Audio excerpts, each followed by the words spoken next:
Bon allez, c'est parti pour se faire un petit comparatif entre ces deux figurines. Bon, c'est le même personnage, donc on a la Figuarts Zero de Seiya avec l'armure du Sagittaire à droite, et puis la Artscal de Iron Studio avec l'armure de Pégase. Donc la différence déjà de base, l'une est en PVC, c'est la Figuarts Zero, et l'autre, la Iron Studio, qui est en résine. On va tout de suite regarder les visages pour comparer un petit peu ce que ça donne. Voilà, le visage de Seiya, franchement, au niveau d'Iron Studio, hein, il est nickel. Le casque aussi. Franchement, il n'y a pas grand chose à dire. Et sur la Figuarts Zero, pareil, le visage est nickel. Les cheveux, c'est nickel. Franchement, au niveau du visage, il n'y a pas grand chose à dire. Les deux sont bien ressemblants.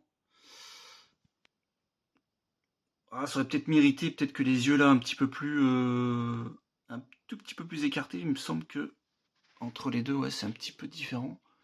Les yeux sont un petit peu plus écartés au niveau de la Figuarts Zero. Bon après, c'est du chipotage là, hein, franchement.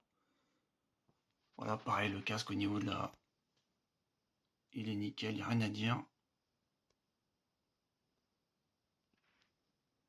Franchement, nickel chrome. Au niveau de l'armure, c'est là où c'est un petit peu différent, c'est qu'en fait, on a pas mal d'ombre au niveau de la Iron Studio. Bon, c'est nickel, il n'y a rien à dire là, hop. Et là, par contre, sur la Figuarts Zero, c'est une couleur unie. Alors, on a d'un côté, il y a le côté métallique, hein, puisque ils l'ont vendu comme ça, hein, touche métallique. Et d'un autre côté, on a un côté plutôt plus mat, et il y a qu'une seule couleur, il n'y a pas d'ombre, il n'y a rien du tout. Voilà, c'est pas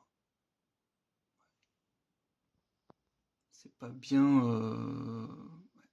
La couleur est moins bien travaillée que sur l'Iron Studio. Et en plus, ce qu'il y a sur l'Iron Studio, c'est qu'on a toutes ces parties de l'armure qui sont soulignées en noir avec un petit trait noir, hein, qu'on peut voir ici, enfin un peu partout d'ailleurs. Tac, tac, tac. Sur le reste de l'armure, ce qu'il n'y a pas sur la Figuarts Zero. On n'a rien n'est souligné au niveau de l'armure, il n'y a pas de différence entre les parties de l'armure. Non, tout est d'une même couleur. Et c'est peut-être un peu ça aussi qui, je vais pas dire qui choque, mais qui crée un peu une différence entre le côté métallique et le côté mat. Ouais. Après, mis à part ça, voilà, l'armure, les deux armures, franchement, elles sont bien travaillées. Et après, au niveau du socle, bon bah là, franchement, la résine, voilà, bon là, il y a du gros détail. Et là, bon, c'est un peu plus léger. Après, il y a un joli dynamisme, hein, dans les figurines, hein, il n'y a rien à redire, hein, dans les poses, c'est très propre, hein. C'est très dynamique, c'est très joli.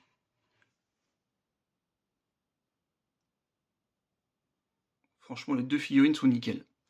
Sont vraiment top, top, top.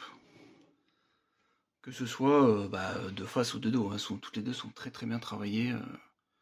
Mais la différence, c'est vraiment ça, c'est qu'on a une en PVC et l'autre en résine, et j'ai l'impression que c'est ça qui fait la différence en fait.